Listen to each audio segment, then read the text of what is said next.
Hello friends, Kuldeep sir के नाम से इस यूट्यूब चैनल में आप सभी का हार्दिक स्वागत है, हार्दिक अभिनंदन है। वीडियो की अगली कड़ी में हम एक और नया वीडियो लेके आए हैं, एमसीक्यू वीडियो, जो बाबा फरीद नॉर्सेट और ईएसआईसी के एग्ज़ाम पॉइंट ऑफ व्यू से बहुत ज़्यादा इंपॉर्टेंट है। Question, a patient age 19 year, एक पेशेंट जिसका एज जो है वो 19 ईयर है, HIV पॉजिटिव है ना, HIV पॉजिटिव पेशेंट है, डायग्नोस हुआ है एड्स का, डायग्नोस हो गया है एड्स का। तो जो है अभी बताना आपने कि option A when an enzyme link यानी कि एलाइजा टेस्ट जो पॉजिटिव आ गया, B western blot test is positive, C diagnose malignant Hodgkin non Hodgkin lymphoma, और डी1 is when seroconversion take place. तो क्या होना चाहिए, क्या होगा डायग्नोसिस जो है वो क्या देख डायग्नोसिस क्या कंडक्ट किया जाएगा। तो जो है वहाँ पे आप देखोगे कि diagnose with malignant non Hodgkin lymphoma, patient जो है वो क्या होगा नॉन हॉन्जकिन लिम्फोमा के साथ में क्या होगा डायग्नोस होगा, है ना। AIDS is not diagnose until the AIDS indicator condition occur. Option A और बी जो है वो इनकरेक्ट है, बिकॉज एलाइजा टेस्ट जो है वो एलाइजा टेस्ट और द वेस्टर्न ब्लड टेस्ट जो है ये आइडेंटिफाई करते हैं HIV एंटीबॉडी को ब्लड के अंदर, और पेशेंट जो क्या है HIV पॉजिटिव है और उसको क्या किया जाता है ऑलरेडी टेस्ट पॉजिटिव आएगा HIV एंटीबॉडी के लिए। तो आपने क्या करना है HIV पॉजिटिव जो है वो सिनोनिम जो है वो डायग्नोसिस के साथ में यूज़ नहीं करना है ना।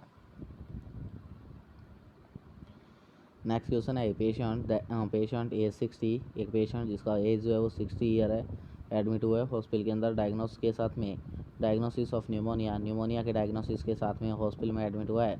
In the left lower lobe के अंदर न्यूमोनिया है।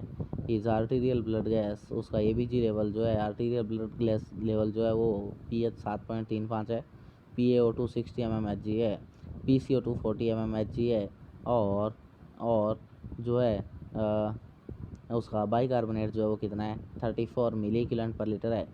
Base on this result, in results के आधार पे विच nursing diagnosis has the highest priority, कौन सा नर्सिंग डायग्नोसिस जो है वो हाईएस्ट प्रायोरिटी पे रहता है। इनइफेक्टिव ब्रीदिंग पैटर्न इनइफेक्टिव है। Impaired gas exchange empire type का है। इनइफेक्टिव एयरवे क्लियरेंस जो है वो इफेक्टिव नहीं है। और रिस्क ऑफ इन्फेक्शन, पेशेंट जो है वो इन्फेक्शन की रिस्क लिए हुए है। तो क्या होना चाहिए, तो इम्पेयर्ड गैस एक्सचेंज यानी गैस एक्सचेंज जो क्या नहीं हो रहा है, अच्छे से हो नहीं पा रहा है ना। Because patient ABG measurement reveal hypoxaemia show कर रहा है जो है ABG लेवल, और इम्पेयर्ड गैस एक्सचेंज जो है वो हाईएस्ट प्रायोरिटी पे रहेगा, है ना।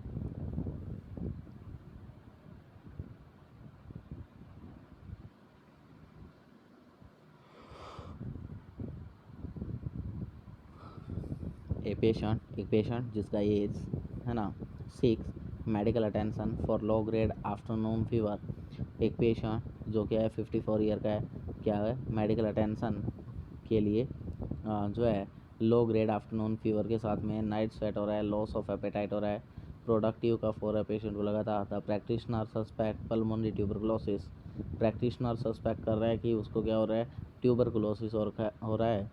especially after the patient remarked that his wife recently was diagnosed with TB, यानी कि स्पेशली जब टेस्ट के बाद में ध्यान दिया गया तो जो है उसकी वाइफ जो है वो अभी अभी रिसेंटली क्या हुआ है TB के साथ डायग्नोस हुई है। और positive acid fast bacillus sputum culture जो है वो कंफर्म करता है कि क्या है पेशेंट को क्या है TB है। Which nursing diagnosis has been highest priority, कौन सा नर्सिंग डायग्नोसिस हाईएस्ट प्रायोरिटी पर रहेगा।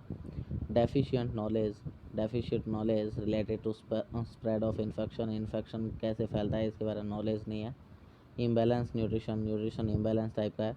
Less than body requirement related to not eating, यानी कि जो है इम्बैलेंस न्यूट्रिशन क्या हो रखा है इम्बैलेंस हो रखा है, पेशेंट का बॉडी रिक्वायरमेंट से कम खाना खा रहा है patient. Anxiety related to hearing the diagnosis, anxiety diagnose को सुनने से रिलेटेड एंजाइटी हो रही है पेशेंट को।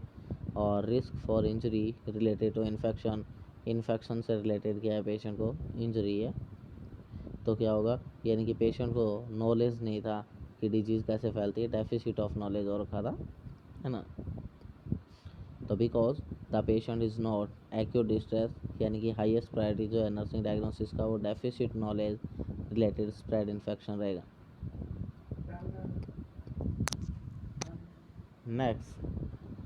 Next, a patient is taking isoniazid to treat TB। एक पेशेंट जो है वो क्या कर रहा है, आइसोनियाजाइड ले रहा है टीबी को ट्रीट करने के लिए।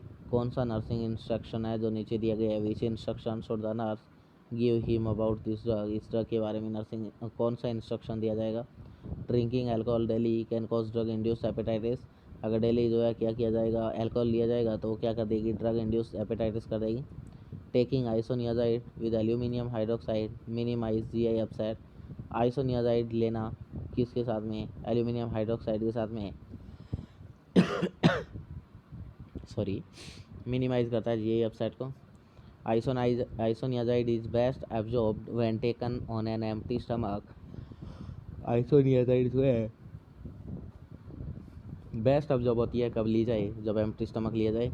And a prolonged use of isoniazid cause dark concentrated urine. अगर लंबे समय तक क्या किया जाए, आइसोनियाजाइड को यूज़ किया जाए तो क्या कर देती है, डार्क कंसनट्रेटेड यूरिन कर देती है।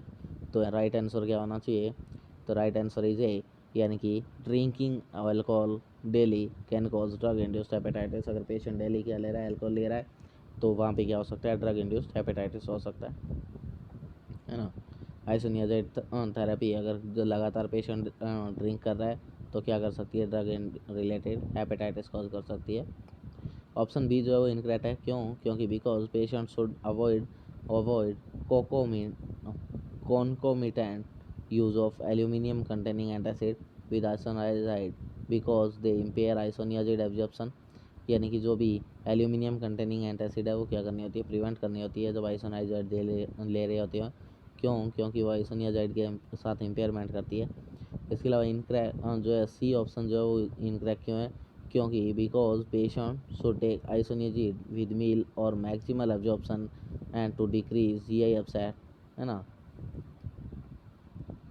नेक्स्ट क्वेश्चन रहता है, एक पेशेंट 41 ईयर हो इसका अंडरगोज ए राइट और अपर लोबेक्टमी।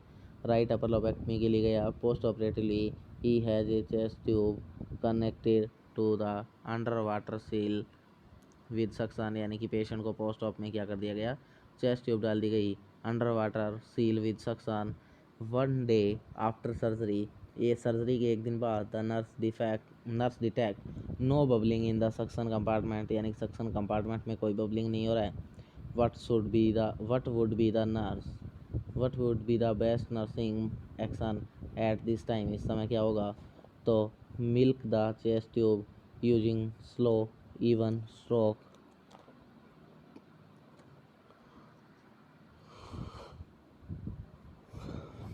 add more sterile water to the suction compartment। suction compartment के अंदर क्या करना है, more sterile water ऐड करना है।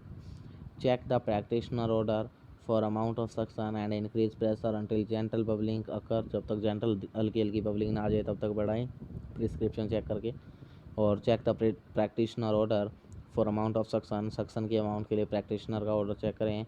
And increase the water seal level, और क्या करें, वाटर सील लेवल को क्या किया जाए, इंक्रीज़ किया जाए। तो क्या आंसर रहेगा, तो क्या करना है आपने, प्रैक्टिशनर का ऑर्डर चेक करना है अमाउंट ऑफ सक्शनिंग के लिए, और उसके बाद इंक्रीज़ करना है प्रेशर को जब तक जेंटल बबलिंग आना शुरू ना हो जाए। तो chest tube attach to suction के साथ अटैच किया गया है। Gentle bubbling should appear in the suction compartment continuously increasing the pressure should cause bubbling. यानी कि क्या कर हो रहा है, अगर जो है जेंटल बबलिंग अपीयर नहीं हो रही है सक्शन कंपार्टमेंट में कंटिन्यूसली, तो क्या करें, प्रेशर को इंक्रीज कर दें जिससे बबलिंग होने लग जाएगा। नेक्स्ट है ए पेशेंट एज, एक पेशेंट का एज है 63 ईयर है, एडमिट हुआ है एक्यूट ब्रोंको न्यूमोनिया के साथ में। 63 ईयर का एज है, एक पेशेंट है एडमिट हुआ है एक्यूट ब्रोंको न्यूमोनिया के साथ में एक्यूट ब्रोंको न्यूमोनिया के साथ में। The nurse notes that he is in moderate respiratory distress. यानी कि पेशेंट जो किसमें है, मॉडरेट रेस्पिरेटरी डिस्ट्रेस के अंदर है। The patient has a history of emphysema. Patient के अंदर एम्फाइसीमा का हिस्ट्री है।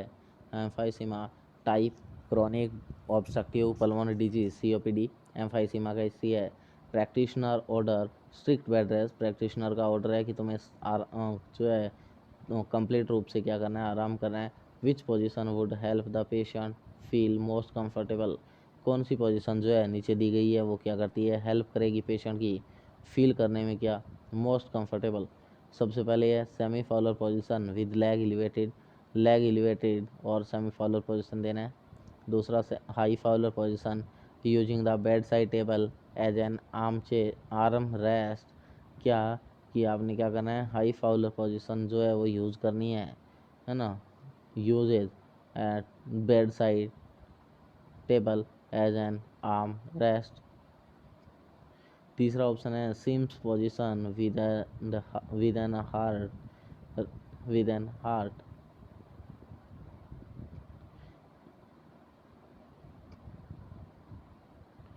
sideline position with the head elevated 45 degree, Sims position with the head elevated 90 degree, Sim sideline position with the head elevated 45 degree। तो क्या होना चाहिए इसका, क्या होगा, बी हाई फाउलर पोजीशन और using the bed side table as an arm rest के लिए क्या करना है, बेड साइड टेबल दे देना है और पेशेंट को हाई फाउलर पोजीशन दे। High Fowler position elevate the clavicle and help the lungs to expand thereby easing respiration, यानी रेस्पिरेशन में हेल्प करते हैं, अच्छे से फैलने के लिए जो है वो हेल्प करते हैं हाई फाउलर पोजीशन। और अदर ऑप्शन जो है वो क्या नहीं करते हैं, प्रमोट नहीं करते हैं, कंफर्ट को प्रमोट नहीं करते हैं। नेक्स्ट क्वेश्चन है ए पेशेंट एज 58 ईयर, एक पेशेंट जिसका एज 58 ईयर है, is brought to the emergency department में लाया गया, complaining of chest pain and light headedness, complain कर रहा है कि क्या होगा, चेस्ट पेन होगा, लाइट हेडेडनेस होगा।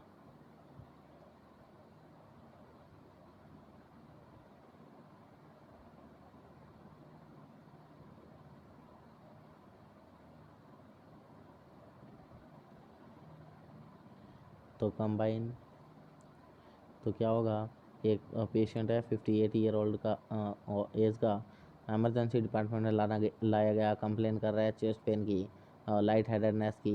ही has a history of stable angina pectoris, उसमें हिस्ट्री है स्टेबल एंजाइना पेक्टोरिस का, है ना।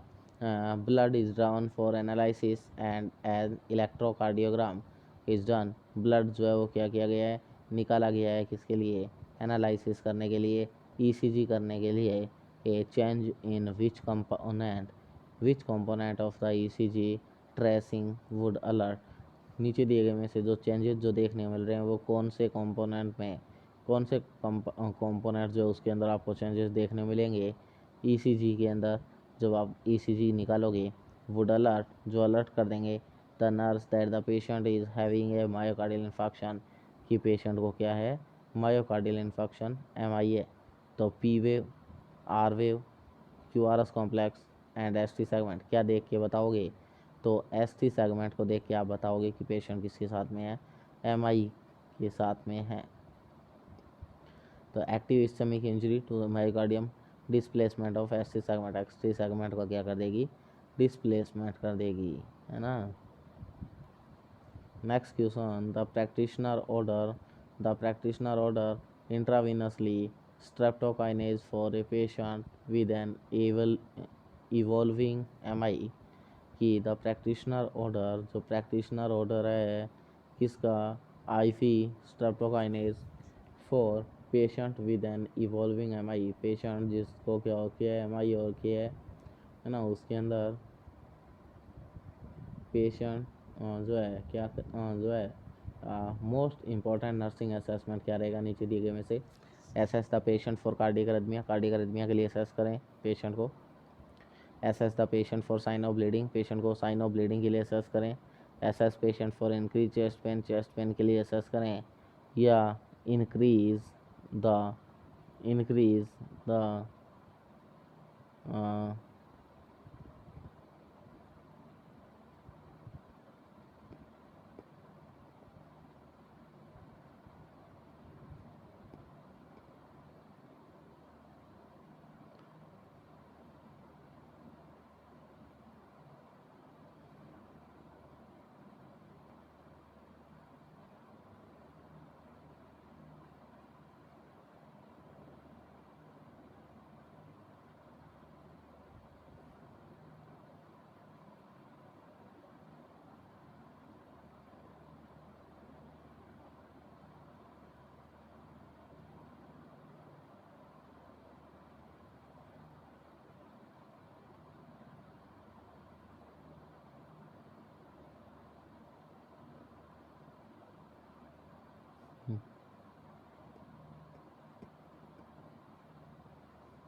Patient develop left ventricular dysfunction, patient का लेफ्ट वेंट्रिकुलर डिसफंक्शन हो रखा है secondary to an M I की वजह से। During the physical assessment the nurse would expect to find, nurse क्या एक्सपेक्ट करेगी, क्या मिलेगा देखने को, bilateral basilar crackle, elevated central nervous pressure, central venous pressure, pitting sacral oedema या हिपैटोजुगुलर रिफ्लक्स, या क्या होगा हिपैटोजुगुलर रिफ्लक्स, तो क्या होगा bilateral bacilli, bilateral basilar crackles, bilateral basilar crackles. Next है while performing a patient's rhythm, जब क्या कर रहे हो पेशेंट की कार्डियक रिदम को परफॉर्म कर रहे हो। The nurse observe 7 multifactorial premature ventricle contraction, nurse क्या कर रही है जो है इंश्योर कर रही है कि उसने लगातार 7 जो है वो क्या देखिए वेंट्रिकुलर कॉन्ट्रैक्शन देखिए, है ना। पेशेंट पे क्या लगा रहता है, मॉनिटर लगा होता है प्रत्येक पेशेंट के साथ में। जो है on a minute rhythm strip what should the nurse do first, तो सबसे पहले चेंज द ईसीजी लीड या एब्डोमिनल